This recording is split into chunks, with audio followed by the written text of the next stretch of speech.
If you are feeling bored again, okay, come on, here I will teach you some important lessons from the book Single on Purpose. Find yourself first. The author John Kim, the angry therapist and best-selling author of I Used to Be a Miserable Fuck. Okay, here are some important lessons from the book that I'm going to share in front of you. Okay, so if you have ever felt pressure to find someone or believe that there is something wrong in your life, here are okay. 1. Being single is not a waiting period. One of the first lessons Kim teaches is that being single is not a waiting period before something better comes along. So many of us view singlehood as a temporary state until we meet someone.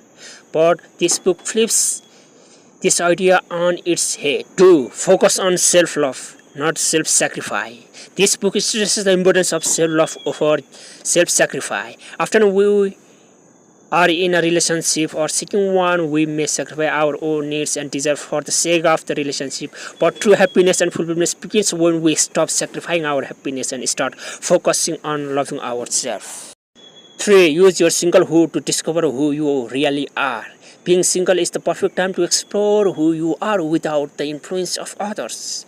This book encourages readers to take a deep dive into their passions, values, and dreams, things that may have in your life. 4. You don't need a relationship to be complete. This is one of the most powerful messages in a Single on Purpose book. This book reminds us that we are whole and complete as we are in a life. 5. Relationships should be addition, not completeness. This book discusses how relationships should not be the things that completes you, but rather an addition to be the fulfill you have already built. When you are healthy, content, and confident in yourself, a relationship adds to our life. 6.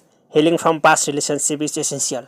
Another crucial lesson from this book explores the importance of healing people before jumping into another relationship. We all have been through heartbreak or had difficult relationship, for carrying past baggage into future relationship can create unnecessary challenges. 7. Create a life you don't want to escape from. One of the final lessons in Single on Purpose is that we should create a life that we don't feel the need to escape from. This book encourages readers to build a life full of passion, joy, and purpose so that being single doesn't feel like a burden. Okay, these are the some 7 important lessons I learned from the book Single on Purpose. Okay, Single on Purpose is an empowering guide for anyone who wants to redefine their experience of singlehood.